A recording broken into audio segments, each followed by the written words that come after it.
எல்லாருக்கும் வணக்கம். மீண்டும் மெய்ப்பொருள் காண்க தளத்திற்கு எல்லாரையும் நான் வரவேற்கிறேங்க. ஃபர்ஸ்ட் சர்வதேச சந்தை அப்படின்னு எடுத்துக்கிட்டோம்னா, வெள்ளிக்கிழமை சர்வதேச சந்தை அமெரிக்க சந்தை நல்ல பாசிட்டிவ்ல தான் இருந்தது. ஆனா இன்னைக்கு காலையில ஃபியூச்சர்ஸ் மார்க்கெட் பார்க்குறப்ப S&P 500 தென் டவ் இது ரெண்டுமே 1% கீழே ஃபியூச்சர்ஸ் மார்க்கெட் இறங்கி இருந்தது. நாஸ்டாக் கொஞ்சம் ஃபியூச்சர்ஸ் மார்க்கெட் மேலே ஏறி இருந்ததுங்க. ஸோ அமெரிக்கன் மார்க்கெட் இன்னைக்கு நெகட்டிவ்ல போறதுக்கு வாய்ப்புகள் இருக்கு. ஜப்பான் நாட்டு சந்தைன்னு எடுத்துக்கிட்டோம்னா, நான் ரெக்கார்ட் பண்றதுக்கு முன்னாடி ஒரு 300 பாயிண்ட் கீழே இறங்கி இருந்ததுங்க. 0.77%. இந்திய சந்தைன்னு எடுத்துக்கிட்டோம்னா பெருசா மேலையும் போகாம கீழையும் போகாம பிளாட்டா தான் இருந்தது. அடுத்து சர்வதேச செய்திகள்னு எடுத்துக்கிட்டோம்னா ட்ரம்ப் அவர்கள் என்ன சொல்லியிருக்காங்க, இந்த ட்ரக் பிரைசஸ்லாம் இருக்கு இல்லையா, அதெல்லாம் வந்து நான் குறைப்பேன் யூஎஸ்குள்ள அப்படின்னு சொல்லியிருக்கிறாரு. இது வந்து இந்தியன் ஃபார்மா இண்டஸ்ட்ரிக்கு பாதிப்புகள் வரலாம் அப்படின்ற மாதிரி செய்திகள் வந்திருக்கு. ட்ரம்ப் அவர்கள் பொறுத்த வரைக்கும் நிறைய எக்ஸிக்யூட்டிவ் ஆர்டர்ஸ் கொடுப்பாரு. அது எப்படி ரோல் அவுட் ஆகுது அப்படின்றது தாங்க அதுல முக்கியமான கேள்வி. அடுத்து ஏஷியா எடுத்துக்கிட்டோம் அப்படின்னா லாஸ்ட் 1 வீக்ல ஹாங்காங், தாய்லாந்து, சிங்கப்பூர் இங்க எல்லாம் COVID-19 கேசஸ் கொஞ்சம் அதிகமா இருக்கிற மாதிரி செய்திகள் வந்திருக்கு. ஆனா இதெல்லாம் பயப்படுற அளவுக்கு எந்த பாதிப்புகளும் இருக்காது அப்படின்ற மாதிரி தகவல்களும் கொடுத்துருக்காங்க. அடுத்து கோல்டு எடுத்துக்கிட்டோம் அப்படின்னா 22 கேரட் கோல்டு பெர் கிராம் இன்னைக்கு 35 ருபீஸ் ஏறி இருக்குங்க. 8755 இருக்கு இன்னைக்கு. அமெரிக்க டாலருக்கு நிகரான இந்திய ரூபாயோட மதிப்பு 85.57 இந்திய ரூபாயா இருக்கு. பிரெண்ட் க்ரூடும் 65க்கு மேல தாங்க இருக்கு. ஒரு பேரல் 65.13 யூஎஸ் டாலரா இருக்குங்க. 159 லிட்டர். அடுத்து இன்னைக்கு அப்டேட்ஸ் கொஸ்டின் ஆன்சர்ஸ்குள்ள போயிடலாங்க. ஃபர்ஸ்ட் இந்த வாரம் மே 19ல இருந்து மே 23 வரைக்கும் எந்தெந்த நிறுவனங்களுடைய Q4 ஃபினான்ஷியல் 25 ரிசல்ட்ஸ்ன்னு பார்ப்போங்க. நம்மள்ட்ட நிறைய கேள்விகள்லாம் வந்திருக்கும் இல்லையா, அந்த நிறுவனங்களை மட்டும் பார்ப்போம். மே 19 இன்னைக்கு Bharat electronics, IRB infrastructure, power grid, Redington, then New India Insurance இந்த நிறுவனங்களுடைய ரிசல்ட்ஸ்லாம் இன்னைக்கு நம்ம எதிர்பார்க்கலாம். அடுத்து மே 20ஆம் தேதி எடுத்துக்கிட்டோம்னா Hindalco, Dixon technology, JK tyres, Zydus life sciences, Glenmark pharma, NHPC இதெல்லாம் வந்து மே 20. தென் மே 21 எடுத்துக்கிட்டோம்னா IndusInd bank, IndiGo, ONGC, RVNL, Astral, Nalco, then PFC இதெல்லாம் வந்து மே 21. அடுத்து மே 22 எடுத்துக்கிட்டோம்னா ITC, Deepak fertilisers, Sun pharma, then Ramco cements. அதை தொடர்ந்து மே 23ஆம் தேதி Ashok Leyland, Finolex industries, JSW steel, Balkrishna industries. So இந்த நிறுவனங்கள்லாம் இந்த வாரத்தில் நெக்ஸ்ட் 5 ட்ரேடிங் செஷன்ஸ்ல Q4 ஃபினான்ஷியல் 25 ரிசல்ட்ஸ் அறிவிப்பாங்க. நம்ம முக்கியமாக கவனிக்க வேண்டியது நாளைக்கு ஜைடஸ் லைஃப் சயின்சஸ், நாளைய மறுநாள் இண்டஸ்இண்ட், தென் அதுக்கு அடுத்த நாள் ITC, தென் மே 23ஆம் தேதி ஃபினோலெக்ஸ் இண்டஸ்ட்ரீஸ், அசோக் லைலாண்ட் இதெல்லாம் நம்ம முக்கியமாக வாட்ச் பண்ணுவோம். குறிப்பாக இண்டஸ்இண்டோட ரிசல்ட்ஸ் எடுத்துக்கிட்டோம் அப்படின்னா ஒரு மார்ச் 10ஆம் தேதி வாக்கில் அவங்களுக்கு டெரிவேட்டிவ் போர்ட்ஃபோலியோல ஒரு 1500 கோடிக்கு பக்கமா லாஸ் வர்றதுக்கான வாய்ப்பு இருக்குன்னு சொல்லியிருந்தாங்க. அது போக அவங்களோட மைக்ரோ ஃபினான்ஸ் செக்டர் எடுத்துக்கிட்டோம் அப்படின்னா இன்கரெக்ட்லி ரெக்கார்டட் இன்ட்ரெஸ்ட் இன்கம் அப்படின்னு சொல்லிட்டு அதுல ஒரு 674 கோடி புக்ல வந்திருக்கு. தென் அன்சப்ஸ்டான்ஷியேட்டட் பேலன்ஸ் அப்படின்னு சொல்லிட்டு 595 கோடி அதுல ஒரு துண்டு விழுந்திருக்கு. ஸோ இதெல்லாம் சேர்க்கிறப்ப கம்பெனி வந்து ப்ராஃபிட் பண்ணுவாங்களா Q4ல அப்படின்ற கேள்விகள் எல்லாருக்குமே வருங்க. பட் ஓவராலா ஃபினான்ஷியல் 25 எடுத்துக்கிட்டோம்னா கம்பெனி வந்து ப்ராஃபிட்ல தான் இருப்பாங்க. ஃபினான்ஷியல் 24 விட கம்மியாக தான் இருந்திருக்கும். பட் அவங்களோட டிவைடட் பாலிசி படி கம்பெனி டிவைடண்ட் அனௌன்ஸ் பண்ணுவாங்க அப்படின்ற மாதிரி செய்திகளும் வந்திருக்கு. அடுத்து இந்தியன் ஆயில் கார்பரேஷன்ல ஒரு அப்டேட்ங்க. கம்பெனி வந்து அவங்களோட ரெவன்யூவை 2047க்குள்ள 1 ட்ரில்லியன் ருபீஸ் ஆகும் அப்படின்னு சொல்லியிருக்காங்க. அது போக அவங்களோட பிசினஸை டைவர்சிஃபை பண்ணுவோம் அப்படின்னு சொல்லியிருக்காங்க. எந்தெந்த பிசினஸ்ல இவங்க புதுசா என்டர் ஆவாங்க அப்படின்னா battery manufacturing, nuclear power, then data centres இதெல்லாம் சொல்றாங்க. Then refinery and fuel retail எடுத்துக்கிட்டோம்னா இப்போதைக்கு அவங்களோட capacity 81 million metric ton per ஆனமா இருக்கு. இதை வந்து ஃபினான்ஷியல் 28ல 100 மில்லியன் மெட்ரிக் டன்னா நாங்கள் கூட்டுவோம் அப்படின்னு சொல்லியிருக்காங்க. IOCல பொறுத்த வரைக்கும் நீண்ட நாட்கள் நிறைய பேர் ஹோல்ட் பண்ணி வச்சிருக்காங்க. நல்ல டிவிடெண்டும் வரும். நீங்க தொடர்ந்து ஹோல்ட் பண்ணலாம். அடுத்து அசோக் லைலாண்ட்ல ஒரு அப்டேட்ங்க. கம்பெனி வந்து ஒரு ஷேருக்கு ₹4.25 டிவிடெண்ட் அனௌன்ஸ் பண்ணியிருக்காங்க. ரெக்கார்ட் டேட் வந்து மே 22. பேமெண்ட் வந்து ஜூன் 14க்கு முன்னாடி உங்களுக்கு கிடைச்சிருங்க. அசோக் லைலாண்டை பொறுத்த வரைக்கும் மே 23 தான் Q4 ஃபினான்ஷியல் 25 ரிசல்ட்ஸ் வருது. அடுத்து என்னோட வாட்ச் லிஸ்ட் மெயின் லிஸ்ட்ல இருக்கிற ஒரு சில ஷேருக்கு FIS ஹோல்டிங் எப்படி இருக்கு டிசம்பர் 2024, மார்ச் 2025 இது ரெண்டையும் கம்பேர் பண்றப்ப FIS அவங்களோட ஸ்டேக்கை கூட்டியிருக்காங்களா குறைச்சிருக்காங்களா அப்படின்றத செய்திகள் பார்ப்போங்க. டாடா கெமிக்கல்ஸ் எடுத்துக்கிட்டோம் அப்படின்னா FIS அவங்களோட ஹோல்டிங்ஸ் குறைச்சிருக்காங்க. 13.61ல இருந்து 13.30 குறைச்சிருக்காங்க. விப்ரோல அவங்களோட ஸ்டேக்கை கூட்டியிருக்காங்க. 10.30ல இருந்து 11.13 கூட்டியிருக்காங்க. சவுத் இந்தியன் பேங்க்ல FIS அவங்களோட ஹோல்டிங்ஸை கூட்டியிருக்காங்க. 11.46ல இருந்து 11.96 கூட்டியிருக்காங்க. ராம்கோ இண்டஸ்ட்ரீஸ் 1.43%ல இருந்து 0.81 குறைச்சிருக்காங்க. தாமஸ் குக்ல 4.37%ல இருந்து 4.52% இன்க்ரீஸ் பண்ணியிருக்காங்க. தென் ICICI லம்பார்ட்ல ஸ்டேக்கை குறைச்சிருக்காங்க. 24.36ல இருந்து 23.68 குறைஞ்சிருக்குங்க FI ஹோல்டிங்ஸ். டாடா ஸ்டீல்ல குறைச்சிருக்காங்க. 19.04ல இருந்து 18.78 குறைச்சிருக்காங்க. தென் இன்ஃபோசிஸ்ல 33.30 இருந்து 32.88 எஃப்ஐஐஸ் ஹோல்டிங்ஸை குறைஞ்சிருக்காங்க. அடுத்து கர்நாடகா பேங்க்ல 11.22% இருந்து 12.88% கூட்டியிருக்காங்க. இதுல முக்கியமா கவனிக்க வேண்டியது என்ன அப்படின்னா, Karnataka bank, south Indian bank, Thomas cook, Wipro இது நாலுலையுமே எஃப்ஐஐஸ் அக்ரெசிவா அவங்களோட ஸ்டேக்கை கூட்டியிருக்காங்க. நாலுமே வந்து அந்தந்த செக்டார்ல இருக்கிற அண்டர் வேல்யூட் ஸ்டாக் அப்படின்றத நம்ம புரிஞ்சுக்கணுங்க. தென் எந்தெந்த நிறுவனம் பெர்ஃபார்மன்ஸ் ஒழுங்கா காட்டலையோ, ஏர்னிங்ஸ் ஒழுங்கா காட்டலையோ அதுல எல்லாம் ஸ்டேக்கை குறைச்சிருக்காங்க. குறிப்பா Tata chemicals, Infosys, Tata steel, ICICI லம்பார்ட் இதுல எல்லாம் ஸ்டேக் குறைஞ்சதுக்கு ஏர்னிங்ஸ் அவங்க காட்டாததான் காரணம் அப்படின்றத நம்ம புரிஞ்சுக்கணும். அடுத்து லைஃப் இன்சூரன்ஸ் கார்பரேஷன் ஆஃப் இந்தியாவில் ஒரு அப்டேட்ங்க. கம்பெனிக்கு இப்போதைக்கு ப்ரொமோட்டர்ஸ் ஹோல்டிங்ஸ் பார்த்தீங்கன்னா 95%க்கு மேலே இருக்கும்னு நினைக்கிறேங்க. கம்பெனி வந்து என்ன பிளான் பண்ணியிருக்காங்க அப்படின்னா, நெக்ஸ்ட் 24 மந்த்ஸ்ல இந்த ப்ரொமோட்டர் ஹோல்டிங்ஸ்ல ஒரு 6.5% ஸ்டேக்கை கொஞ்சம் கொஞ்சமா விற்கிறதுக்கு பிளான் பண்ணியிருக்காங்க. செபியோட நாம்ஸ் என்னங்க, ஒரு 25% ஸ்டேக் வந்து பப்ளிக்ல இருக்கணும் அப்படின்னு சொல்லுவாங்க இல்லையா? ஸோ அந்த நாம்ஸை வந்து அட்ஹர் பண்றதுக்காக இவங்க தொடர்ந்து ஸ்டேக் சேல் பண்ணுவாங்க. இப்போதைக்கு உங்களுக்கு டெட்லைன் என்ன அப்படின்னா, மே 16, 2027க்குள்ள பப்ளிக் ஹோல்டிங் வந்து 10% ஆவது இருக்கணுங்க. ஸோ நெக்ஸ்ட் 2 இயர்ஸ்ல இன்னும் ஒரு 6.5% ஸ்டேக் எல்ஐசி விற்க வேண்டியது இருக்கு. ஸோ ப்ரொமோட்டர் ஸ்டேக்கை வித்தாங்க அப்படின்னா ஷேர் பிரைஸ் குறையிறதுக்கான வாய்ப்புகள் இருக்கும். இதை நம்ம பல தடவை சொல்லியிருக்கிறோம். அதே மாதிரி ஒரு சில பப்ளிக் செக்டார் பேங்க்ஸ்லையும் ப்ரமோட்டர்ஸோட ஸ்டேக் வந்து 90%க்கு மேல இருக்கு. அவங்களும் அவங்களோட ஸ்டேக்கை விற்பாங்க. குறிப்பா பேங்க் ஆஃப் மகாராஷ்டிரா, யூகோ இவங்களுக்கெல்லாம் டெட்லைன் வந்து ஆகஸ்ட் 2026. ஸோ அதுக்கு முன்னாடி அவங்களோட பெர்சன்டேஜ் ஆஃப் ஸ்டேக் ப்ரமோட்டர் ஸ்டேக்கை குறைக்கணும். ஸோ ஷேர் பிரைஸ் கீழே விழுறதுக்கு வாய்ப்புகள் இருக்கும். அடுத்து ஸ்கூடா ஆட்டோ வால்க்ஸ்வாகன்ல ஒரு அப்டேட்ங்க. கம்பெனி என்ன சொல்றாங்க, 2030க்குள்ள எங்களோட இவி போர்ட்ஃபோலியோ 17% வந்து க்ரோ ஆயிருக்கும் அப்படின்னு சொல்றாங்க. இப்போதைக்கு ஸ்கூடா ஆட்டோ வால்க்ஸ்வாகன் எடுத்துக்கிட்டோம்னா அவங்களோட மார்க்கெட் ஷேர் இவி தென் ஐசிஇ இது எல்லாத்துலயும் சேர்த்து 3% மார்க்கெட் ஷேர் இருக்குங்க. இந்தியாவில் அவங்களோட பிசினஸ் அப்படின்றது லாஸ்ட் 25 இயர்ஸா சக்சஸ்ஃபுல்லா ரன் ஆயிட்டு இருக்கு. ஸ்கூடோ ஆட்டோ வால்க்ஸ்வாகன் இந்தியன் பிசினஸ்ல 5 டிஃபரெண்ட் பிராண்ட்ஸ் வந்து மேனேஜ் பண்ணிட்டு இருக்காங்க. என்னென்ன அப்படின்னா வால்க்ஸ்வாகன், ஸ்கூடா, ஆடி, போர்ஷு, லாம்பர்கினி. அடுத்து டிவிஸ் லேபுடைய Q4 ஃபினான்ஷியல் 25 ரிசல்ட்ஸ் வந்திருக்குங்க. Profit after tax 23% year on year ஏறி இருக்கு. ரெவன்யூ வந்து 12.2% ஏறி இருக்குங்க. கம்பெனி வந்து ஒரு ஷேருக்கு ₹30 டிவிடெண்ட் அனௌன்ஸ் பண்ணியிருக்காங்க. கம்பெனியோட வேல்யூவேஷன் பார்த்தோம்னா 85 டைம்ஸ் ஏர்னிங்ஸ் இருக்குங்க. நம்ம கிட்டக்கே போக முடியாது. ஏற்கனவே உங்கள்கிட்ட இருக்கு அப்படின்னா பத்திரமா வச்சுக்கலாம். அடுத்து கிராம்ப்டன் கிரீவ்ஸ் உடைய Q4 ஃபினான்ஷியல் 25 ரிசல்ட்ஸ் எடுத்துக்கிட்டோம் அப்படின்னா ரெவன்யூ வந்து ஒரு 5.1% ஏறி இருக்குங்க year on year. Net profit வந்து 22.5% ஏறி இருக்கு. For the full year financial 25 எடுத்துக்கிட்டோம்னா ரெவன்யூ வந்து 11% இயர் ஆன் இயர் ஏறி இருக்கு. நல்ல ரிசல்ட்ஸ் தான். பட் வேல்யூவேஷன் நம்ம கன்சிடர் பண்ற லெவல்ல இருக்காது.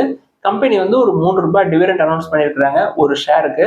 அடுத்து காட்ரேஜ் இண்டஸ்ட்ரீஸ் உடைய Q4 ஃபினான்ஷியல் 25 ரிசல்ட்ஸ் வந்திருக்குங்க. Q4 ஃபினான்ஷியல் 24ல ஒரு 311 கோடி லாஸ் பண்ணியிருந்தாங்க. இப்போ லாஸ்ல இருந்து ப்ராஃபிட்டுக்கு வந்திருக்காங்க. Q4 ஃபினான்ஷியல் 25 ₹183 கோடி ப்ராஃபிட் பண்ணியிருக்காங்க. ரெவன்யூ 26.5% ஏறி இருக்குங்க across the sector. Home care segment 14% year on year grow ஆயிருக்காங்க. பர்சனல் கேர் 4% க்ரோ ஆயிருக்காங்க. கெமிக்கல்ஸ் 42% க்ரோ ஆயிருக்காங்க Q4 ஃபினான்ஷியல் 25 பொறுத்த வரைக்கும். கெமிக்கல்ஸை பொறுத்த வரைக்கும் எக்ஸ்போர்ட்ஸோட கான்ட்ரிபியூஷன் ரொம்ப அதிகங்க. 30% வந்து எக்ஸ்போர்ட்ஸ்ல இருந்து தான் இவங்களுக்கு ரெவன்யூ வருது. அருமையான நிறுவனம் தாங்க, நல்ல ரிசல்ட்ஸும் கூட. ஆனா 38 டைம்ஸ் ஏர்னிங்ஸ் இருக்கும். நம்ம 30க்கு கீழே வந்தா கன்சிடர் பண்ணலாமா அப்படின்றத யோசிப்போம். அடுத்து இன்னைக்கு கேள்விகளுக்குள்ள போயிடலாங்க. ஃபர்ஸ்ட் ஒரு நண்பர் என்ன கேட்டிருக்கிறாரு, சார் ஐடிசியை உங்க லிஸ்ட்ல வச்சிருக்கீங்க, நீங்க வந்து ஐடிசி கன்சிடர் பண்ணுவேன்னு சொல்றீங்க. பட் ஐடிசியை கம்பேர் பண்றப்ப ஐடிசி ஹோட்டல்ஸோட க்ரோத் நல்லா இருக்கும், நல்ல க்ரோத் பாசிபிலிட்டிஸ் அதில் அதிகமாக இருக்கு, எதுக்கு ஐடிசியை கன்சிடர் பண்றீங்க? லாஸ்ட் 10 இயர்ஸ்ன்னு எடுத்துக்கிட்டோம்னா வெறும் 85% தான் ரிட்டர்ன்ஸ் கொடுத்துருக்கு அப்படின்னு சொல்லி கேட்டிருக்கிறாங்க. ஐடிசி ஹோட்டல்ஸை பொறுத்த வரைக்கும் நம்மளுக்கு ஐடிசில இருந்து ஃப்ரீயா கிடைச்சதுங்க, அதை விட்டுருவோம். ஐடிசி லிமிட்டட் எடுத்துக்குவோம். 10 இயர்ஸ் ஸ்பேன் எடுத்துக்கிட்டோம் அப்படின்னா 10 வருஷத்துக்கு முன்னாடி கம்பெனியோட ஷேர் பிரைஸ் வந்து 230ல இருந்திருக்கும். ஸோ இன்னைக்கு 430ல இருக்கு. இதை வச்சுதான் அவர் 85% ஏறி இருக்கு அப்படின்னு சொல்றாங்க. லாஸ்ட் 10 இயர்ஸ் எடுத்துக்கிட்டோம் அப்படின்னா நடுவில் 185, 190, 200லாம் ரொம்ப நாள் நின்றுச்சுங்க. ஸோ ஒரு 5 இயர்ஸ் பேக் நீங்கள் வாங்கி ஒரு 5 இயர்ஸாக ஹோல்ட் பண்ணிட்டு இருக்கீங்க அப்படின்னு வச்சுக்கோமே, உங்களோட ஆவரேஜ் ஷேர் பிரைஸ் வந்து ஒரு ₹200 இருக்குங்க. 200 வேணாங்க, 250னே வச்சுக்கோமே. 250ல லாஸ்ட் 10 இயர்ஸ்ல ஆவரேஜா ஒரு வருஷத்துக்கு ₹10 டிவிடெண்ட் கொடுத்துருப்பாங்க. ஸோ 10 வருஷத்துக்கு உங்களுக்கு ₹100 டிவிடெண்டே கிடைச்சிருங்க. ஸோ 250ல இந்த 100 கழிச்சிட்டிங்க அப்படின்னா உங்களோட ஷேர் பிரைஸ் வந்து ₹150 தான் இருக்கும். ஸோ ₹150 வந்து இன்னைக்கு இருக்கிற ₹450 எத்தனை டைம்ஸ் அப்படின்றத நீங்க கால்குலேட் பண்ணி பார்த்துங்க. கிட்டத்தட்ட 3 டைம்ஸ் இருக்கும்.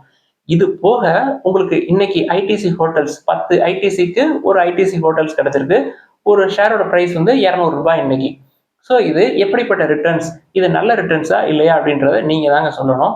ஐடிசி ஹோட்டல்ஸ் உங்களுக்கு கண்டிப்பா வேணும் அப்படின்னா ஐடிசியே நம்ம கன்சிடர் பண்ணலாங்க. ஏன்னா ஐடிசி லிமிடெட் ஒரு 35 to 38% பக்கமா ஐடிசி ஹோட்டல்ஸோட ஸ்டேக் இருக்குங்க. நம்ம இன்டைரக்டா ஐடிசி லிமிடெடே கன்சிடர் பண்ணலாம் ஐடிசி ஹோட்டல்ஸை கன்சிடர் பண்றதுக்கு. அடுத்து ஹையர் பி ஸ்டாக்ஸை வந்து ஏன் நம்ம கன்சிடர் பண்றது இல்ல? ஹையர் பி ஸ்டாக்ஸை வாங்கி ஒரு 2-3 நாள்ல ஒரு ரூ. 50 100 இல்ல ரூ. 20 30 ஏறுச்சு அப்படின்னா வித்தோம் அப்படின்னா நல்ல லாபம் கிடைக்குமே அப்படின்ற மாதிரி கேள்விகள் கேட்டிருக்கிறாருங்க. என்னை பொறுத்த வரைக்கும் பர்சனலா நான் அந்த மாதிரி விஷயங்கள்லாம் பண்றதே இல்லைங்க. ஒரு நாள் ஃபுல்லா உட்காந்து மார்க்கெட்டையே பார்த்துட்டு ஏறுதா இறங்குதா அப்படின்றதுக்கெல்லாம் எனக்கு நேரம் கிடையாது முதல்ல. என்னை பொறுத்த வரைக்கும் நம்மளோட நண்பர்கள்ட்ட பேசுறதுக்காக ஒரு நாளைக்கு ஒரு 4 ஹவர்ஸ் ஸ்பெண்ட் பண்ணுவோங்க. மொத்தமா டேட்டா கலெக்ட் பண்றது, தென் ரெக்கார்டிங், தென் எடிட்டிங், இது எல்லாத்துக்குமே. அது போக மற்ற நேரங்கள்ல மற்ற வேலைகள், அதாவது மார்க்கெட் சம்பந்தமா இல்லைங்க, மற்ற வேலைகளை பார்க்க ஆரம்பிச்சிடுவோம். மற்ற வேலைகள்னா என்னங்க, படிக்கிறது தான், வேற ஒன்றும் கிடையாது. அடுத்து ஹையர் பிஇ ஏன் நீங்க கன்சிடர் பண்றதில்ல அப்படின்னு சொல்லி கேட்டிருக்காங்க. நான் அந்த பிஇ ரேஷியோட விளக்கத்தை நான் கொடுத்துட்றேங்க. பொதுவாகவே பிரைஸ் டு ஏர்னிங்ஸ் 30க்கு கீழே இருக்கணும் அப்படின்னு சொல்லுவோம். அப்படின்னா என்னங்க அர்த்தம்? கம்பெனி வந்து ₹1 சம்பாதிக்கிறதுக்கு ₹30 வரைக்கும் நம்ம கொடுக்கறதுக்கு தயாரா இருக்கோம் அப்படின்னு தாங்க அர்த்தம். பிரைஸ் டு ஏர்னிங்ஸ் 100னா என்ன அர்த்தம்னு யோசிச்சு பாருங்க. கம்பெனி வந்து ₹1 சம்பாதிக்கிறதுக்கு நம்ம ₹100 கொடுக்குற மாதிரி அர்த்தம்.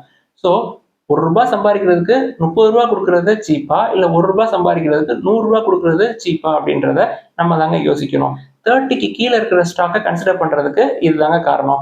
கம்பெனி ₹1 சம்பாதிக்கிறதுக்கு நம்ம எவ்வளவு கொடுக்குறோம் அப்படின்றத இந்த பிரைஸ் டு ஏர்னிங்ஸ். இது எவ்வளவு தூரம் கம்மியா இருக்கோ அவ்வளவு தூரம் அந்த ஸ்டாக் வந்து சீப்பா இருக்கு அப்படின்றதாங்க மெட்ரிக்ஸ்.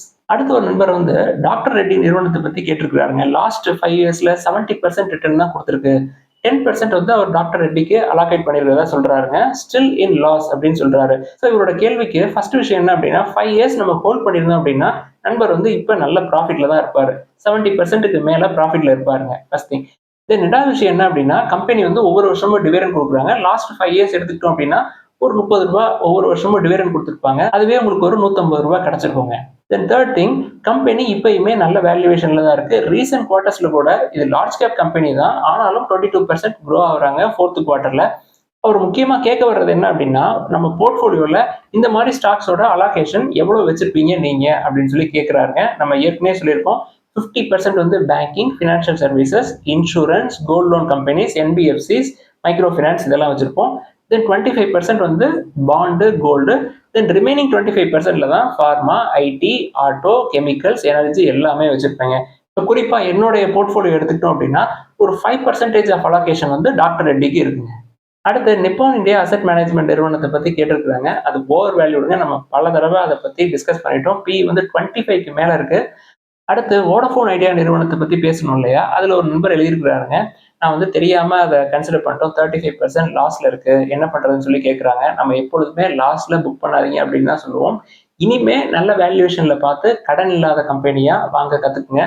அது இருக்கிறது அப்படியே இருக்கட்டுங்க. நான் பெரும்பாலும் அப்படித்தான் பண்ணுவேன். நான் வந்து ரிலாக்ஸோல பண்ண மிஸ்டேக்கை உங்கள்கிட்ட சொல்றேன். ரிலாக்ஸோ வந்து நான் வாங்கினதுக்கு அப்புறம் 55% லாஸ் ஆகி இன்னமும் அது அப்படியே தான் இருக்கு. என்ன ஒரே ஒரு நல்ல விஷயம் அப்படின்னா, நான் எப்பொழுதும் 1, 2, 5, 10ன்னு தான் வாங்குவேன். அதனால எனக்கு அது பெரிய லாஸா தெரியலங்க. அதைத்தான் நம்ம உங்கள்கிட்டயும் சொல்றோம். வாங்குறப்ப 1, 2, 5, 10ன்னு வாங்குறது ரொம்ப நல்லது. நம்மளுக்கு நிறைய டைம் இருக்குங்க. மார்க்கெட் எங்கேயுமே ஓடிடாது. அடுத்து ஃபெர்டிலைசர் ஸ்டாக் வந்து எப்படி, உங்களோட வியூ என்னன்னு கேட்டிருக்காங்க. நான் பெரும்பாலும் ஃபெர்டிலைசர் ஸ்டாக் வந்து கன்சிடர் பண்றதே இல்லை தனிப்பட்ட முறையில. ரெவன்யூ வந்து குறைஞ்சிக்கிட்டே இருக்கு ஃபர்ஸ்ட் திங். தென் ஜிஎன்எஃப்சி பத்தி கேட்டிருக்காங்க. ஜிஎன்எஃப்சி நல்ல வேல்யூவேஷன்ல தாங்க இருக்கு. அதுக்கு கடன் இருக்காதுங்க. டெட் டு ஈக்விட்டி ரொம்ப ரொம்ப கம்மியா தான் இருக்கும். பிரைஸ் டு ஏர்னிங்ஸும் 14 டைம்ஸ் இருக்கு. தென் பிரைஸ் டு புக்கும் 1க்கு கீழே தாங்க இருக்கும். 0.91 92 அந்த ரேஞ்சில் தான் இருக்கும். ஸோ உங்கள்கிட்ட இருந்தா நீங்க ஹோல்ட் பண்ணலாம். நல்ல வேல்யூவேஷன்ல தான் இருக்கு. நான் தனிப்பட்ட முறையில் ஃபெர்டிலைசர் சைடு ஏன் போறதில்லை அப்படின்னா, மௌன வசந்தம் அப்படின்னு சொல்லிட்டு ஒரு புத்தகம் படிச்சேங்க. அதுல இந்த ஃபெர்டிலைசர்ஸ்னால என்னென்ன பாதிப்புகள் வருது அப்படின்னு சொல்லி விளக்கமா எழுதியிருந்தாங்க. நான் புக்கோட பிக்சரை போட்டு காட்டுறேன். அந்த புத்தகத்தை படிச்சதுக்கு அப்புறமே அந்த சைடு நான் போகக்கூடாது அப்படின்னு சொல்லி முடிவு பண்ணிட்டேன். அடுத்து ஹெச்ஜிஎஸ் நிறுவனம் எப்படி சார், உங்களோட வியூ என்ன அப்படின்னு சொல்லி கேட்டிருக்காங்க. நான் தொடர்ந்து 1, 2, 5, 10 தான் கன்சிடர் பண்ணிட்டு இருக்கேன். நல்ல வேல்யூவேஷன்ல இருக்கு, நல்ல ப்ரமோட்டர் கூட. பட் உடனே கம்பெனி டர்ன் அரவுண்ட் ஆயிருமா அப்படின்றது சந்தேகம் தான். ஏன்னா ஏற்கனவே ஐடி செக்டர் எல்லாமே வந்து மியூட்டட் க்ரோத் தான் காட்டிக்கிட்டு இருக்கிறாங்க. அதோடைய பாதிப்பு ஹெச்ஜிஎஸ்க்கும் இருக்கும், பிர்லா சாஃப்ட்டுக்கும் இருக்கும். ஸோ கவனமா இருப்போம். அடுத்த ஒரு நண்பர் என்ன எழுதியிருக்கிறாரு, டாடா மோட்டார்ஸ் என்கிட்ட 1500 ஷேர்ஸ் இருக்கு, ₹10 ப்ராஃபிட்ல இருக்கு. டீமர்ஜ் பண்றதுக்கு முன்னாடி அதை வச்சுக்கலாமா இல்ல ஹோல்ட் பண்ணலாமா என்ன பண்றது அப்படின்னு சொல்லி கேட்டிருக்கிறாருங்க. பர்சனலி ஸ்பீக்கிங் டாடா மோட்டார்ஸ் வந்து 1500 ஷேர் என்கிட்ட இருந்தது அப்படின்னா அப்படியே பீரோக்குள்ள வச்சு பூட்டி வச்சுக்குவேங்க. என்கிட்ட வெறும் 175 ஸ்டாக் தான் இருக்கு. ஸோ கம்பெனி வந்து நல்ல கம்பெனி, நல்ல அப்ரிசியேஷன் இருக்குங்க, நல்ல வேல்யூவேஷன்ல இருக்கு. நீங்க வந்து ஒரு 720 730 தான் கன்சிடர் பண்ணிருக்கீங்க. ஸோ இதுவே வந்து லோயஸ்ட் லெவல் தான். ஸோ தொடர்ந்து நீங்க ஹோல்ட் பண்ணலாம். நீங்க என்ன காரணத்துக்காக வாங்கியிருக்கீங்க அப்படின்றது முக்கியமான கேள்விங்க. நீங்க வந்து இந்த ஸ்விங் ட்ரேட் பண்றதுக்காக இல்ல இன்னைக்கு வாங்கி ஒரு 10 நாள்ல நல்ல ப்ராஃபிட்ல வெளில வர்றதுக்காக அந்த மாதிரி நோக்கத்துக்காக வாங்கியிருந்தீங்க அப்படின்னா டிசிஷனை நீங்க தாங்க எடுக்கணும். என்னோட ஸ்டாண்டை நான் சொல்லிட்டேங்க. பீரோக்குள்ள போட்டு பூட்டி சாவியை தூக்கி விட்டு எறிஞ்சிருவேன். அடுத்து ஒரு நண்பர் வந்து இஎம்எஸ் ஸ்டாக்ஸ் பத்தி சொல்லுங்க சார்ன்னு கேட்குறாங்க. நான் பார்த்த ஸ்டாக்ஸ் எல்லாமே ஓவர் வேல்யூடா தாங்க இருக்கு. நண்பர் வந்து ஓவர் வேல்யூடா இருந்தாலும் சொல்லுங்க பரவாயில்ல அப்படின்னு சொல்றாருங்க. அது வேணவே வேணாங்க. பெஞ்சமின் கிரஹாம் அவர்கள் சொல்றத எப்பொழுதுமே ஃபாலோ பண்ணுவோம். பெஞ்சமின் கிரஹாம் அவர்கள் சொல்ற மாதிரி நெவர் ஓவர் பே அப்படின்றதாங்க நம்மளுடைய முக்கியமான சூத்திரம். எக்காரணம் கொண்டும் அதை நம்ம மீறவே கூடாது.